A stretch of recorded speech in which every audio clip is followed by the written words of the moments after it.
For more, let's bring in ABC News political reporter Brittany and ABC's Jay O'Brien on Capitol Hill.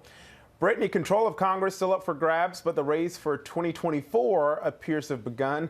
Former President Trump blasting Florida's Republican Governor Ron DeSantis, calling him an average Republican governor with great public relations. Trump endorsed DeSantis in his first gubernatorial run. So what changed here? Well, Kenneth, I hate to be the bearer of bad news, but just like you said, we have 728 days to the presidential election. Who's counting? It looks like Donald Trump.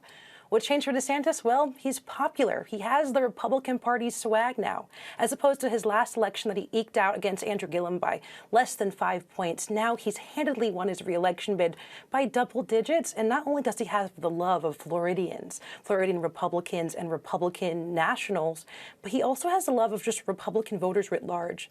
A poll we had with ABC and Ipsos just last month showed that 44% of Republican voters want DeSantis to be the new face of the party. These are things that Donald Trump and his advisors read, and they clearly get under his skin. And you know that Trump's ready to fight when the nicknames roll out. In that lengthy statement he made about DeSantis, he called him dissanctimonious.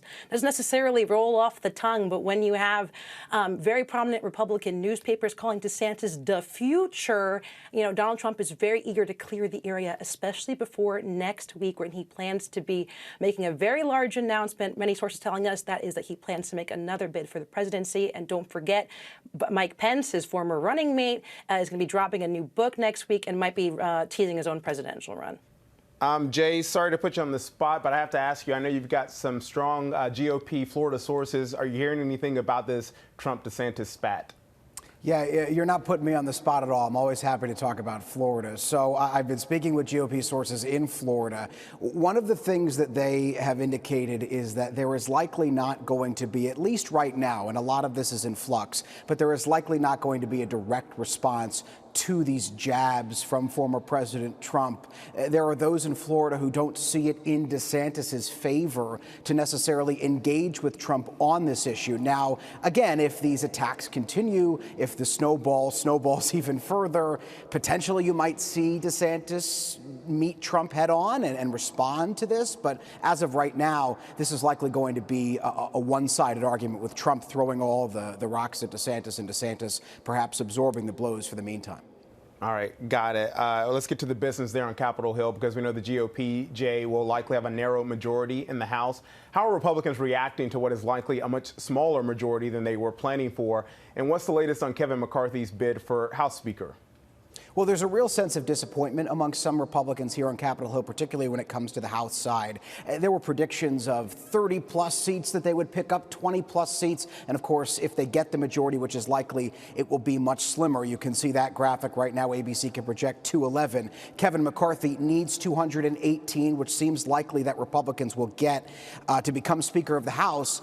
But in that slim majority, it means that Kevin McCarthy really has to talk and cater to and wrangle all the various members of his House GOP conference in order to become the Speaker. He is projecting to members that he is happy with the results from Tuesday night, because Republicans are in the majority in the House, potentially for the first time in years. However, he does face some opposition. The further right of his conference, the House GOP Freedom Caucus, there are members there who are opposing McCarthy. They're actually meeting today. McCarthy will likely come up in that meeting, as he potentially did yesterday. Now, I've been speaking with aides to the Freedom Caucus, and they don't necessarily say that they have an alternate person for Speaker right now, but certainly they're not on board with McCarthy fully. Some of the members are not, and they're hoping potentially to get some concessions from McCarthy for their support for his speakership.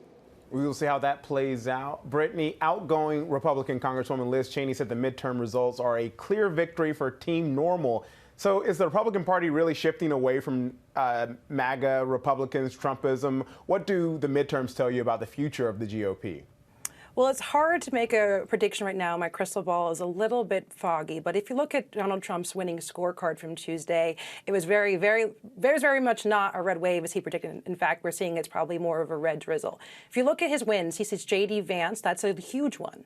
But for many of his endorsed candidates, many of them lost, and some of them being election deniers, almost nearly all of them conceded, which means that, you know, the oomph of MAGAism, the appeal of embracing some of his election lies certainly doesn't doesn't seem to stay the course going forward. You see Dr. Oz conceding. You see Doug Mastriano conceding, who perhaps one of the largest election deniers in his MAGA candidate as MAGA can be. You see Liz Cheney hoping that the pull of Donald Trump is less and less, that his thumb is far less golden. I think a race that will be kind of key for us to figure out is that race for Arizona governor, Katie Hobbs versus GOP challenger, heavily endorsed, Carrie Lake, heavily endorsed by Donald Trump. I think if Carrie Lake ekes out a victory there, Donald Trump can say, look, I still got a little bit of the magic left in me.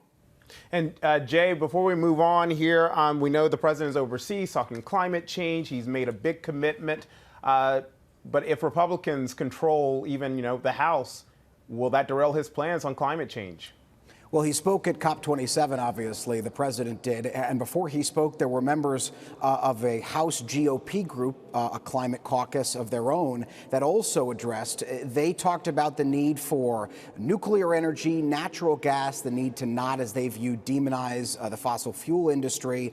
One member talked about, quote, radical environmentalism.